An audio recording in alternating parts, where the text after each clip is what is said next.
ഈ വീഡിയോയിൽ പ്രധാനമായിട്ട് അമേരിക്ക, ചൈന ഈ രണ്ട് രാജ്യങ്ങളും തമ്മിൽ നടക്കുന്ന ചില ജിയോ പൊളിറ്റിക്കൽ ഡെവലപ്മെന്റ്സ്. ഇതിനകത്ത് ട്രംപ് എന്താണ് ഉദ്ദേശിക്കുന്നത്? കാരണം ട്രംപ് ഒരു സൈഡിൽ വെനിസുലയുടെ മേളിൽ നോ ഫ്ലൈ സോൺ പറഞ്ഞിരിക്കുകയാണ്. ഒരു പ്രത്യേകിച്ച് നോ ഫ്ലൈ സോൺ എന്ന് മാത്രമല്ല, നോട്ടം എന്ന് പറഞ്ഞാൽ മതി. Notice to airman. അതിന് പ്രധാനപ്പെട്ട കാരണം എന്ന് വെച്ചാൽ, ഞങ്ങൾ ഏത് നേരത്ത് വേണമെങ്കിലും വെനിസുലയുടെ മേളിൽ ഒരു ആക്രമണം നടത്തും. ആരും അതിൻ്റെ ഇടയ്ക്ക് ഫ്ലൈറ്റും കൊണ്ട് പോകേണ്ട ആവശ്യമില്ല. ചിലപ്പോൾ അമേരിക്കയുടെ മിസൈൽ നിങ്ങളുടെ മേളിലും കൂടി വന്ന് പതിച്ചെന്ന് വരും. അതാണ് അതിൻ്റെ സൂചന. അപ്പോൾ എന്തുകൊണ്ടാണ് വെനിസുലയുടെ മേളിൽ ഇങ്ങനെ കുറേ നാൾ കൊണ്ടേ ട്രംപ് ഇങ്ങനെ ഭീഷണി മുഴക്കിക്കൊണ്ടിരിക്കുന്നത്? എന്താണ് വെനിസുലയിൽ നിന്ന് വേണ്ടത്? വെനിസുലയിൽ ഇതുവരെ ആ ഒരു തീരപ്രദേശത്ത് ശരിക്കും ബോട്ട് അറ്റാക്ക് ചെയ്തതിൽ തന്നെ ഏതാണ്ട് 80ഓളം മത്സ്യത്തൊഴിലാളികൾ ഇതുവരെ കൊല്ലപ്പെട്ടിട്ടുണ്ട്. 80ഓളം. ഈ അമേരിക്ക അറ്റാക്ക് നടത്തിയ ഒരു ബോട്ടിൽ പോലും ഈ മരുന്നുണ്ട് എന്നുള്ള കണ്ടെത്തൽ ഇതുവരെ തെളിയിക്കാൻ പറ്റിയിട്ടില്ല അമേരിക്കയെ കൊണ്ട്. ഇതാണ് വാസ്തവം. അപ്പോൾ ഈ സാഹചര്യത്തിൽ മദ്രാവിനടുത്ത് നീ നാട് വിട്ട് വയ്ക്കുമോ എന്നുള്ള രീതിയിലുള്ള ഭീഷണിയൊക്കെ അമേരിക്കയുടെ സൈഡിൽ നിന്നും ടൈം ടു ടൈം കൊടുത്തുകൊണ്ടിരിക്കുകയാണ്. മദ്രോ ആണെങ്കിൽ, ഈ നിക്കോളാസ് മദ്രോ ആണെങ്കിൽ, അയാൾ ഇപ്പോഴും ഡാൻസ് കളിച്ചുകൊണ്ടിരിക്കുകയാണ്. നോ വാർ, പീസ് പീസ് എന്നൊക്കെ പറഞ്ഞുകൊണ്ട് പുള്ളിക്കാരൻ പല പല ക്യാമ്പയിൻ ഡാൻസുകളൊക്കെ അങ്ങോട്ടും ഇങ്ങോട്ടും നടത്തിക്കൊണ്ടിരിക്കുകയാണ്. ഇതാണ് അവസ്ഥ, വളരെ കൂളായിട്ട്.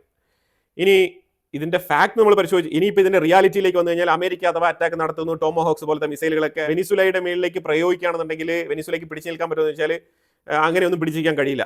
ആദ്യം ഒന്ന് രണ്ട് ദിവസങ്ങളിൽ തന്നെ നിരുപാധികം പരാജയം ഏറ്റുവാങ്ങേണ്ടി വരും. ഇനി അഥവാ വെനിസുല പിടിച്ചു നിൽക്കണം എന്നുണ്ടെങ്കിൽ റഷ്യ അകമഴിഞ്ഞ് അങ്ങ് സഹായിക്കേണ്ടി വരും. അത് റഷ്യയ്ക്ക് വേണ്ടി പടപൊരുന്നത് പോലെ വെനിസുലയ്ക്ക് വേണ്ടി പടപൊരുതേണ്ടി വരും. എന്നാൽ മാത്രമേ കുറച്ച് നാളെങ്കിലും പിടിച്ചു നിൽക്കാൻ പറ്റൂ, പ്രത്യേകിച്ച് അമേരിക്കൻ ഫ്രണ്ട് ലൈനിന്റെ മുന്നിൽ. ഇതാണ് യാഥാർത്ഥ്യം. ഇനി ചൈന എന്ന് പറഞ്ഞാൽ, ചൈനയുടെ പരാജയം എന്താണെന്ന് പറഞ്ഞാൽ, ചൈന ഒരു രാജ്യങ്ങളുമായിട്ടും പ്രത്യേകിച്ച് ഡീപ്പായിട്ടുള്ള ഫ്രണ്ട്ഷിപ്പ് വെക്കാത്തൊരു രാജ്യമാണ്. അപ്പോൾ അതുകൊണ്ട് ഒരു രാജ്യവും ചൈനയെ വിശ്വാസത്തിലെടുക്കില്ല. അതാണ് പ്രധാനപ്പെട്ട കാര്യം. കാരണം ചൈന അമേരിക്ക വന്ന അമേരിക്കയോടൊപ്പം നിൽക്കും, റഷ്യ വന്ന റഷ്യയോടൊപ്പം നിൽക്കും, ഇന്ത്യ വന്ന ഇന്ത്യയോടൊപ്പം നിൽക്കും. അപ്പോൾ ഇങ്ങനെ എല്ലാവരോടും നിൽക്കും എന്നുള്ള രീതിയിൽ, അതേപോലെ എല്ലാവർക്കിട്ടും പണി കൊടുക്കാൻ ഒരു മടിയില്ലാത്ത രാജ്യമാണ് ചൈന. അവർക്ക് നേട്ടം കിട്ടിയാൽ മതി. ഇതാണ് ചൈനയുടെ പ്രിൻസിപ്പിൾ. ഇതുകൊണ്ടാണ് ചൈനയെ ആരും തന്നെ മുഖവിലേക്ക് എടുക്കാത്തത്. ഇത് നമ്പർ 1 കാര്യമാണ്. ഇത് നിങ്ങൾ ആലോചിച്ച് വെച്ചോളൂ മനസ്സിനകത്ത്. കാരണം ചൈന ഉടനീളം ഇങ്ങനെയാണ് പെർഫോം ചെയ്യാൻ പോകുന്നത്. എന്തിനു ഭേദം, ഇന്ത്യയെക്കാളും ഏറ്റവും വലിയ ട്രേഡ് പാർട്ട്ണറാണ് റഷ്യക്ക് ചൈന. കാരണം റഷ്യയും ചൈനയും തമ്മിൽ അത്രമാത്രം ട്രേഡ് ഉണ്ട്. ഇന്ത്യയെക്കാളും ഇരട്ടി ട്രേഡാണ് അവിടെ നടക്കുന്നത്, വ്യാപാരം. അങ്ങനത്തെ റഷ്യയോടൊപ്പം തന്നെയാണ് ശരിക്കും ചൈനയ്ക്ക് തർക്കമുള്ളത്. ഈസ്റ്റേൺ റഷ്യയിലെ പല ഭാഗങ്ങളും ചൈനയുടേതാണെന്നുള്ള അവകാശവാദമാണ് ചൈനയ്ക്കുള്ളത്. അപ്പോൾ അതുകൊണ്ട് അമേരിക്ക ഇപ്പോൾ എന്താണ് ചെയ്യുന്നത് പറഞ്ഞാൽ, അമേരിക്ക ചൈനയെ പൂട്ടാനാണ് തീരുമാനിക്കുന്നത്. ചൈനയുടെ ഒരു മോണോപോളി, അമേരിക്കയെ ശരിക്കും മുട്ടുകുത്തിപ്പിച്ച ഒരേ ഒരു രാജ്യം മാത്രമേ ഉള്ളൂ ഇപ്പം നിലവിൽ, അത് ചൈനയാണ്. നമ്മൾ അമേരിക്കയെ വെല്ലുവിളിക്കുന്ന കാര്യങ്ങളൊക്കെ ചെയ്യുന്നു, നമ്മളുടേതായിട്ടുള്ള ഓൺ കപ്പാസിറ്റിയിൽ നമ്മൾ നിലനിൽക്കുന്നു. അതാണ് ഇന്ത്യ. നമുക്ക് അമേരിക്കയെ വരുതിക്ക് വരുത്താൻ പറ്റുന്ന രീതിയിൽ, അമേരിക്കയ്ക്ക് കൊടുക്കാൻ പറ്റുന്ന രീതിയിലെ ലെവറേജസ് ഒന്നും നമുക്കില്ല. പക്ഷേ ചൈനയ്ക്കുണ്ട്. അതാണ് റെയർ എർത്ത് എലമെന്റ്സ്. അപ്പോൾ ഈ റെയർ എർത്ത് എലമെന്റ്സിന്റെ മോണോപോളി അമേരിക്കയെ വേദനിപ്പിക്കുന്നു. അത് വല്ലാത്ത രീതിയിൽ വേദനിപ്പിക്കുന്നു. റഷ്യ ഉക്രൈൻ പ്രശ്നം തീരുന്നതോടുകൂടി പണി കിട്ടാൻ പോകുന്നത് ചൈനയ്ക്കാണ്. കാരണം വേറെ ഒന്നും കൊണ്ടല്ല, യുദ്ധം നിന്ന് കഴിഞ്ഞാൽ കോമൺ മാർക്കറ്റിലെ പ്രൈസിലേക്ക് റഷ്യൻ എണ്ണ തിരികെ വരും. ഇപ്പം ആഗോളതലത്തിൽ എന്താണോ ഓയിലിന് വില, ആ ഒരു വില കൊടുത്ത് തന്നെ യൂറോപ്പിന് വീണ്ടും എണ്ണ റഷ്യയിൽ നിന്ന് വാങ്ങേണ്ട നിർബന്ധിത സാഹചര്യത്തിലേക്ക് തള്ളപ്പെടുകയാണ് അവർ. അപ്പോൾ ഉക്രൈൻ യുദ്ധം നിൽക്കണം എന്നുള്ളത് ആരുടെ ആവശ്യമാണ്? അത് റഷ്യയുടെയും അമേരിക്കയുടെയും ആവശ്യമാണ്. അമേരിക്ക ശരിക്കും ആയുധ കച്ചവടത്തിൽ നല്ല രീതിയിലുള്ള ലാഭം ഉണ്ടാക്കിയിട്ടുണ്ടെങ്കിലും ഇപ്പം ശരിക്കും ചൈനയെ വരിഞ്ഞു മുറുക്കേണ്ട ഒരു സാഹചര്യത്തിലേക്ക്, നിർബന്ധിത സാഹചര്യത്തിലേക്ക് അമേരിക്ക തള്ളപ്പെട്ടിരിക്കുകയാണ്. അതിൻ്റെ ഭാഗമായിട്ടാണ് ശരിക്കും വെനിസുല അവിടെ പൂട്ടുന്നത്, നേരെ ഇപ്പുറത്ത് അഫ്ഗാനിസ്ഥാനെ ടാർഗറ്റ് ചെയ്യുന്നത്.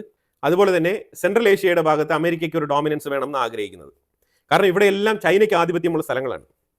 അപ്പോൾ ചൈന അഫ്ഗാനിസ്ഥാൻ്റെ ഉള്ളിൽ കടന്നു കയറാൻ പാടില്ല. അതുപോലെ ചൈന സെൻട്രൽ ഏഷ്യയിൽ അവരുടെ ആധിപത്യം സ്ഥാപിക്കാൻ പാടില്ല. അതുപോലെ തന്നെ റഷ്യയെ ചൈനയുടെ പക്കൽ നിന്ന് ഡിസ്കണക്ട് ചെയ്ത് അമേരിക്കൻ ചേരിയിലേക്ക് വലിക്കണം മീൻസ് ബിസിനസ് പരമായിട്ട്, ആശയപരമായിട്ട് ചൈനയും റഷ്യയൊക്കെ അവർ ഓക്കെ ആയിരിക്കും.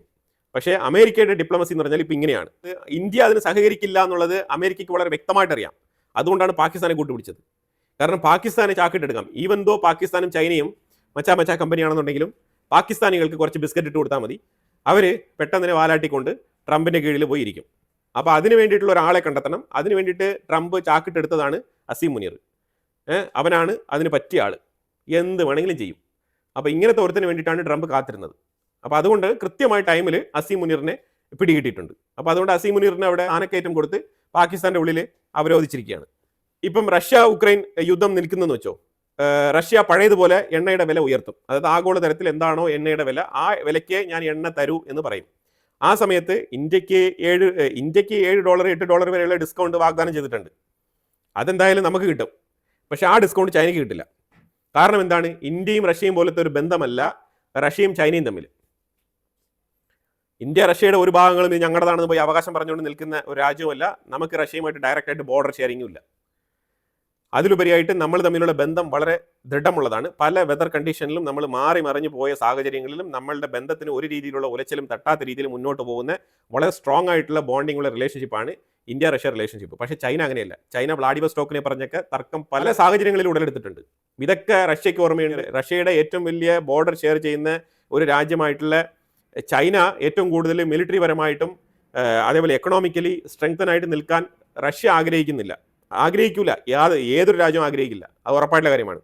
അപ്പോൾ ഇപ്പോൾ ശരിക്കും ഡൊണാൾഡ് ട്രംപ് അമേരിക്കയിൽ ഭരണാധികാരിയായി തുടരുന്നതും റഷ്യയുടെ വ്ളാഡിമിർ പുടിനും ട്രംപും തമ്മിലുള്ള ബന്ധം അവർ തമ്മിൽ ഒരു റാപ്പോ ക്രിയേറ്റ് ചെയ്ത് മുന്നോട്ട് കൊണ്ടുപോകാനാണ് തീരുമാനിച്ചിരിക്കുന്നത്. 28 പോയിന്റ് ഉക്രൈന് വേണ്ടിയിട്ട് എഴുതി പിടിപ്പിച്ച പോയിന്റുകളിൽ ഇതൊക്കെ അലാസ്ക സബ്മിറ്റിന് എത്രയോ മാസങ്ങൾക്ക് മുമ്പ് തന്നെ എഴുതി പിടിപ്പിച്ചതാണ്. അല്ല, ഇതൊന്നും ഇപ്പോഴല്ല ഡ്രാഫ്റ്റ് ചെയ്തത്. ഇതൊക്കെ പുടിനും അറിയാം, ട്രംപിനും അറിയാം, സ്റ്റീവ് വിറ്റ്കോഫിനും അറിയാം. അമേരിക്കയിൽ ഇപ്പോൾ പ്രവർത്തിക്കുന്ന പലർക്കും ഇതറിയാം. ഉക്രൈന് വേണ്ടിയിട്ടുള്ള ഈ പദ്ധതി 28 പോയിന്റൊക്കെ പണ്ടേ എഴുതി പിടിപ്പിച്ചതാണെന്നുള്ളത്. അപ്പം ഇവർ പ്ലാൻ ചെയ്താണ് മുന്നോട്ട് പോകുന്നത്. അലാസ്ക സബ്മിറ്റ് എന്നൊക്കെ പറഞ്ഞത് ജസ്റ്റ് ഒരു കൺതുടപ്പ് മാത്രമാണ്. അപ്പോൾ ശരിക്കും റഷ്യ ഉക്രൈൻ യുദ്ധം അവസാനിക്കുന്നതോടുകൂടി റഷ്യ ചൈനയ്ക്ക് കൊടുത്തുകൊണ്ടിരിക്കുന്ന ആ ഒരു എണ്ണയുടെ വില യൂറോപ്പിന് എന്താണോ കൊടുക്കാൻ പോകുന്നത് അതേ വില തന്നെ ഉയരും. അങ്ങനെ വില ഉയർന്നു കഴിഞ്ഞാൽ ചൈനയ്ക്ക് അത് നഷ്ടമുണ്ടാക്കും. ചൈനയ്ക്ക് ഇപ്പോഴത്തെ സാഹചര്യത്തിൽ ആ നഷ്ടം അത്ര എളുപ്പത്തിൽ ഡൈജസ്റ്റ് ചെയ്യാൻ പറ്റില്ല. അതുകൊണ്ട് ചൈന എന്ത് ചെയ്യും? കോമ്പറ്റീറ്റീവ് മാർക്കറ്റിനെ കണ്ടെത്തും. കോമ്പറ്റീറ്റീവ് മാർക്കറ്റിനെ കണ്ടെത്തണം എന്ന് പറഞ്ഞു കഴിഞ്ഞാൽ വില കുറഞ്ഞ് എവിടെ നിന്ന് മേടിക്കാൻ. കാരണം ചൈനയുടെ താല്പര്യങ്ങൾ എപ്പോഴും എങ്ങനെയാണെന്ന് പറഞ്ഞാൽ എവിടെയാണോ അമേരിക്ക പ്രഷർ ഇട്ട് വെച്ചിരിക്കുന്നത്, ഫോർ എക്സാമ്പിൾ ഇറാന്റെ മേളിൽ കടുത്ത സമ്മർദ്ദമുണ്ട്, അമേരിക്കയുടെ സമ്മർദ്ദം. വെനിസുലയുടെ മേളിൽ അമേരിക്കയുടെ സമ്മർദ്ദമുണ്ട്, നല്ല രീതിയിലുള്ള സമ്മർദ്ദമാണ്. അപ്പോൾ അവിടെയൊക്കെ ചൈന പോയി അത് മുതലെടുക്കും. എന്തായാലും അമേരിക്കൻ പ്രഷർ അവിടെ ഉണ്ടല്ലോ, അപ്പോൾ നിങ്ങൾ ചീപ്പ് പ്രൈസിന് എണ്ണ തരുമെന്ന് പറയും. അതാണ് സംഭവിക്കാൻ പോകുന്നത്. ഇപ്പോൾ റഷ്യയുടെയും ഇറാന്റെയും എണ്ണയൊക്കെ ഉപയോഗിക്കുന്നുണ്ട് ചൈന. ആ സാഹചര്യത്തിൽ റഷ്യയുടെ നിന്നാണ് മാസീവ് ക്വാണ്ടിറ്റി വാങ്ങിച്ചുകൊണ്ടിരിക്കുന്നത്. റഷ്യയുടെ നമ്പർ 1 ക്രൂഡ് ഓയിൽ പർച്ചേസ് ചെയ്യുന്ന രാജ്യമാണ് ചൈന. ആ ചൈനയ്ക്ക് അത്രമാത്രം ക്വാണ്ടിറ്റിയിൽ എവിടെ നിന്ന് എണ്ണ കിട്ടും? വെനിസുലയിൽ നിന്ന് എണ്ണ കിട്ടും. അപ്പോൾ വെനിസുല ഇപ്പോൾ എന്താണ് ചെയ്യാൻ പോകുന്നത്? അവിടെ നിക്കോളാസ് മദുറോവിനെ അടിച്ച് പുറത്താക്കിയിട്ട് അവിടുത്തെ എണ്ണ കമ്പനികളെല്ലാം അമേരിക്ക ഏറ്റെടുക്കും. ഇതാണ് സംഭവിക്കാൻ പോകുന്നത്. പുതിയൊരു ഭരണാധികാരി അവിടെ വെച്ചിട്ട് അവിടുത്തെ എണ്ണയുടെ കംപ്ലീറ്റ് കുത്തക അമേരിക്ക ഏറ്റെടുക്കും. അവിടുത്തെ എണ്ണ വ്യാപാരത്തിന്റെ കംപ്ലീറ്റ് കുത്തക അമേരിക്ക ഏറ്റെടുക്കും. അമേരിക്ക ഏറ്റെടുക്കുമ്പം അവിടെ ചൈനയുടെ ഡോർ അടയാണ്. എന്നാൽ നേരെ ഇനി അഫ്ഗാനിസ്ഥാനിലോട്ട് വരും. അഫ്ഗാനിസ്ഥാനിലാണെങ്കിൽ ഇപ്പം CIA പറഞ്ഞിരിക്കുന്നത് ഈ പിടിക്കപ്പെട്ടവനില്ല, അതായത് ഈ വൈറ്റ് ഹൗസിന്റെ ഫ്രണ്ടിൽ 2 പേരെ വെടിവെച്ച് കൊന്ന 2 ഗാർഡുകളെ വെടിവെച്ച് കൊന്ന ഒരു അഫ്ഗാനിയില്ലേ, അവനാണെങ്കിൽ CIA ഒപ്പം വർക്ക് ചെയ്തിരുന്ന വ്യക്തിയാണ്. CIA ഭയങ്കര ട്രസ്റ്റഡ് ആയിട്ടുള്ള ആളാണ്. അവനാണ് ഈ പ്രവൃത്തി ചെയ്തത്. അപ്പോൾ അവന്റെ ബാക്ക് ലിങ്ക്സ് എല്ലാം തന്നെ ഇപ്പം പല സ്ഥലങ്ങളിൽ അഫ്ഗാനിസ്ഥാനിന്റെ ഉള്ളിലുണ്ട് എന്നാണ് ഇപ്പം CIA റിപ്പോർട്ട് പുറത്തുവിടുന്നത്. ഇതെന്തിനാണ് സൂചിപ്പിക്കുന്നത് പറഞ്ഞാൽ അഫ്ഗാനിസ്ഥാന്റെ ഉള്ളിൽ ആക്രമണങ്ങൾ നടത്താൻ വേണ്ടിയിട്ട് അമേരിക്ക ഒരുങ്ങുന്നു, അല്ലെങ്കിൽ അവരെ ഭീഷണിപ്പെടുത്തി അവരുടെ ഉള്ളിൽ അഫ്ഗാനിസ്ഥാന്റെ ഉള്ളിലേക്ക് കടന്നു വരാൻ ശ്രമിക്കുന്നുണ്ട് അമേരിക്ക. ഇതിന് പ്രധാനമായിട്ട് പറയപ്പെടുന്നത് റെയർ എർത്ത് എലമെന്റ്സുമായിട്ട് ബന്ധപ്പെട്ടാണ്. കാരണം ചൈനയുടെ ഡോമിനൻസ് ഈ മോണോപ്പൊളി തകർക്കണം. ചൈനയുടെ മോണോപ്പൊളി തകർക്കണം എന്ന് പറഞ്ഞാൽ അവരുടെ എനർജി മേഖലയിൽ തന്നെ കൈവെക്കണം. അതിനാണ് ഇപ്പോൾ വെനിസുലയെ ടാർഗറ്റ് ചെയ്തിരിക്കുന്നത്. അതായത് ചൈനയ്ക്ക് ഒരു സോഴ്സും പോകാൻ പാടില്ല.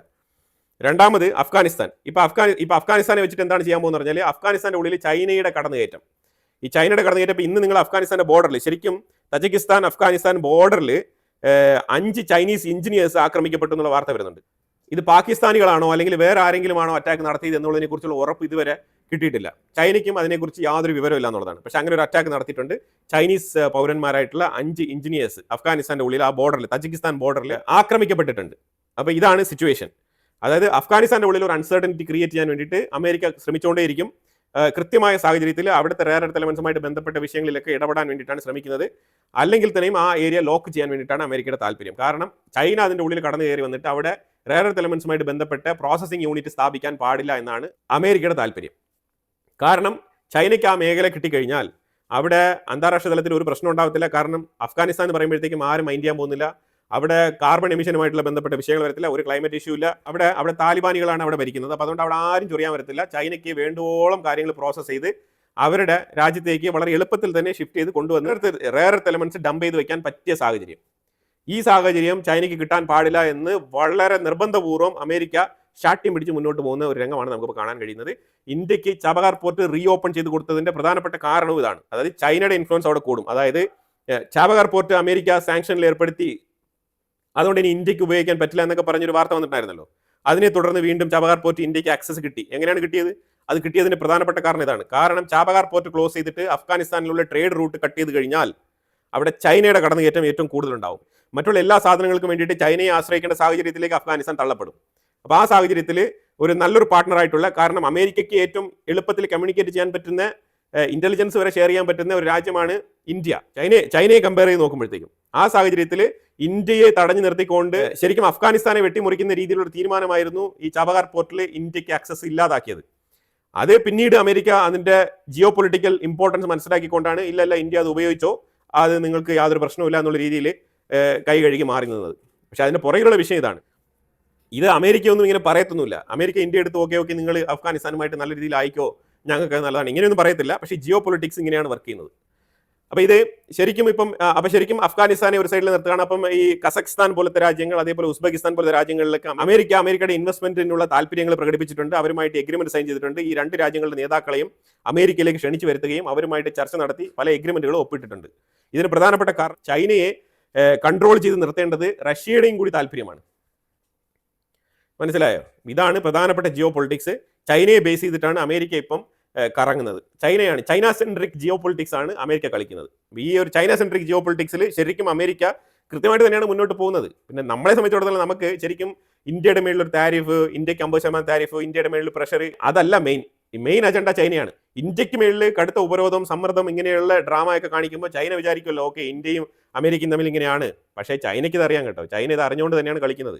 ഇന്ത്യയുടെ താരിഫൊക്കെ എത്രമാത്രം നീണ്ടുപോകും, അത് ഏത് തരത്തിലുള്ള പൊട്ടൻഷ്യലാണ് അതിനുള്ളത് എന്നുള്ളതൊക്കെ ചൈനയ്ക്ക് വളരെ വ്യക്തമായിട്ട് അറിയാം. H1B വിസയുടെ നിയമവും കാര്യങ്ങളൊക്കെ കൊണ്ടുവന്നിട്ട് ട്രംപിന് ഒന്നും ചെയ്യാൻ പറ്റുന്നില്ല. കാരണം എന്താണെന്ന് പറഞ്ഞാൽ സംഭവം AI ടെക്നോളജി മേഖലയിൽ ചൈന നല്ല രീതിയിലുള്ള ഡെവലപ്മെന്റ് ആണ് കൈവരിക്കുന്നത്. അവർ ചിപ്പൊക്കെ മാനുഫാക്ചറിങ് ചെയ്ത് അവരുടേതായിട്ടുള്ള സ്വന്തം നിലയിൽ നല്ല രീതിയിലുള്ള വളർച്ചയാണ് അവർ കൈവരിക്കുന്നത്. അപ്പോൾ അതുകൊണ്ട് തന്നെ അവർക്ക് വളരെയധികം എനർജി, പവർ യൂണിറ്റ് എല്ലാം കാര്യങ്ങളെല്ലാം ഉണ്ട്. അപ്പോൾ അതുകൊണ്ട് അവരെ താഴ്ത്തിക്കെട്ടാൻ പറ്റില്ല എന്നുള്ള അവസ്ഥയിലാണ് ഈ AI ടെക്നോളജി. AI ടെക്നോളജിയിൽ വളരെയധികം മോണോപോളി സൃഷ്ടിക്കണമെന്നുള്ള താല്പര്യമാണ് അമേരിക്കയ്ക്ക് ഉണ്ടായിരുന്നത്. അപ്പോൾ ആ സാഹചര്യത്തിൽ പുതിയ ഇൻവെൻഷനുകൾ, R&D റിസർച്ച് വർക്കുകൾ കാര്യങ്ങൾക്കൊക്കെ പൈസ മുടക്കിക്കൊണ്ട് പല ലബോറട്ടറികൾ സെറ്റ് ചെയ്യാനാണ് അമേരിക്കയുടെ തീരുമാനം. അതുകൊണ്ട് ഒരുപാട് എനർജി ആവശ്യമുണ്ട്. ആ എനർജി ആവശ്യം പൂർത്തീകരിക്കണം എന്നുണ്ടെങ്കിൽ ന്യൂക്ലിയർ പവർ പ്ലാന്റുകളൊക്കെ നിർമ്മിക്കേണ്ടതുണ്ട്. അപ്പോൾ കൂടുതൽ ന്യൂക്ലിയർ പവർ പ്ലാന്റുകൾ നിർമ്മിക്കുന്നതിന്റെ ഭാഗമായിട്ട് റഷ്യയുമായിട്ട് നല്ല രീതിയിലുള്ള ബന്ധം സ്ഥാപിച്ച് യുറേനിയം പോലത്തെ സാധനങ്ങളെല്ലാം തന്നെ അമേരിക്കയ്ക്ക് ആവശ്യമുണ്ട്. ആ ഒരു എക്സ്പോർട്ട് കണ്ടിന്യൂസ് ആയിട്ട് നടത്താനുമാണ് അമേരിക്കയും റഷ്യയും തമ്മിൽ കൂട്ടായി തീരുമാനമെടുത്തിരിക്കുന്നത്. യുറേനിയം ട്രേഡൊക്കെ ഇപ്പോഴും നടന്നുകൊണ്ട് തന്നെയാണ് ഇരിക്കുന്നത്. ഇങ്ങനെ ഒരുപാട് മേഖലകൾ ഇങ്ങനെ പിന്നിപ്പിണഞ്ഞ് കിടക്കുന്നതാണ് American China centric geopolitics. വെനിസുലയെ അറ്റാക്ക് ചെയ്യുക, അല്ലെങ്കിൽ അമേരിക്ക ചൈനയ്ക്കെതിരെ എന്തെങ്കിലും പറയുക എന്നൊക്കെ പറഞ്ഞു കഴിഞ്ഞാൽ റഷ്യ പറയും. റഷ്യ ഒരു മാക്സിമം ഒരു കണ്ടംപ്റ്റ്, അത്രയേ ഉള്ളൂ. പിന്നെ ചില ആയുധങ്ങളൊക്കെ കൊടുക്കും. പിന്നെ ഇപ്പോൾ ഉക്രൈനിൽ അമേരിക്ക ആയുധങ്ങൾ കൊടുത്തിട്ട് ഉക്രൈൻ അത് റഷ്യക്കെതിരെ ഉപയോഗിച്ചില്ലേ.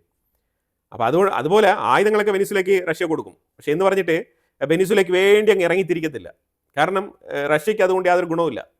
ഇപ്പോൾ ഇതാ സിറിയയിൽ ഞാൻ ഇതിനു മുമ്പ് ഒരു എപ്പിസോഡ് ചെയ്തിട്ടുണ്ടായിരുന്നല്ലോ. സിറിയയ്ക്കുള്ളിലും അവർക്ക് ബേസ് ഉണ്ട്, കാര്യങ്ങളൊക്കെ ഉണ്ട്. പക്ഷേ ഇസ്രായേലിനെതിരെ ഒരു രീതിയിലുള്ള പ്രവർത്തികളും റഷ്യ അവിടെ ചെയ്യില്ല. കാരണം റഷ്യയ്ക്ക് അതിന് ആവശ്യമില്ല. അതാണ് സംഭവം. അതുപോലെ തന്നെ ഇപ്പോൾ ചൈനയ്ക്കെതിരെ അമേരിക്ക ഏതെങ്കിലും തരത്തിൽ വന്നാൽ തന്നെയും ഒരു രീതിയിലുള്ള കമന്റും റഷ്യ പാസ്സാക്കില്ല. അമേരിക്ക ചെയ്യുന്നത് ശരിയല്ല, ചൈനയ്ക്കെതിരെ ഈ രീതിയിലുള്ള നടപടികൾ എടുക്കാൻ പാടില്ല എന്നൊക്കെ സ്റ്റേറ്റ്മെന്റുകളൊക്കെ പുറത്തു വരും. അത്രയേ ഉള്ളൂ. ഇപ്പം റഷ്യക്കെതിരെ എന്തുമാത്രം ഉപരോധങ്ങളാണ് അമേരിക്കയും യൂറോപ്യൻ രാജ്യങ്ങളും ഏർപ്പാടാക്കിയത്. എന്നിട്ട് ചൈന ഏതെങ്കിലും തരത്തിൽ അതിനെതിരെ എന്തെങ്കിലും പറഞ്ഞോ? ഒന്നും പറഞ്ഞിട്ടില്ല. അവരെ എവിടെയൊക്കെ ഉപരോധം ഏർപ്പെടുത്തുന്നോ അവിടെ മുതലാക്കാനാണ് ശ്രമിക്കുന്നത്. അതാണ് ചൈനയുടെ ബുദ്ധി. അവരെ ഊൾഫ് വാരിയർ എന്നാണ് വിളിക്കുന്നത്. അതിൻ്റെ ആ സ്വഭാവമാണ് ചൈനയ്ക്കുള്ളത്. എവിടെയെങ്കിലും അമേരിക്ക സാങ്ഷൻ ഇട്ടിട്ടുണ്ടോ, എന്നാൽ പിന്നെ ആ രാജ്യവുമായിട്ട് സംസാരിച്ചിട്ട് എന്തെങ്കിലുമൊക്കെ കുറഞ്ഞ വിലയിൽ കച്ചവടം നടത്താൻ പറ്റുമോ നോക്ക് എന്നുള്ളതാണ് ചൈനയുടെ നയം. ആ നയം റഷ്യക്ക് നന്നായിട്ട് അറിയാം. അപ്പോൾ അതുകൊണ്ട് റഷ്യയും അതേ രീതിയിലേ പെരുമാറുള്ളൂ. അപ്പോൾ എന്തായാലും വളരെ ഡീറ്റെയിൽ ആയിട്ടുള്ള ഒരു China centric American geopolitics വിശകലനമാണ് നമ്മളിവിടെ ചെയ്തത്. അപ്പോൾ ഇതിനെക്കുറിച്ചുള്ള അഭിപ്രായങ്ങൾ കമന്റ് ബോക്സിൽ രേഖപ്പെടുത്തുക. കൂടുതൽ വാർത്തകളുമായിട്ട് അടുത്ത വീഡിയോയിൽ വരാം. Thank you so much.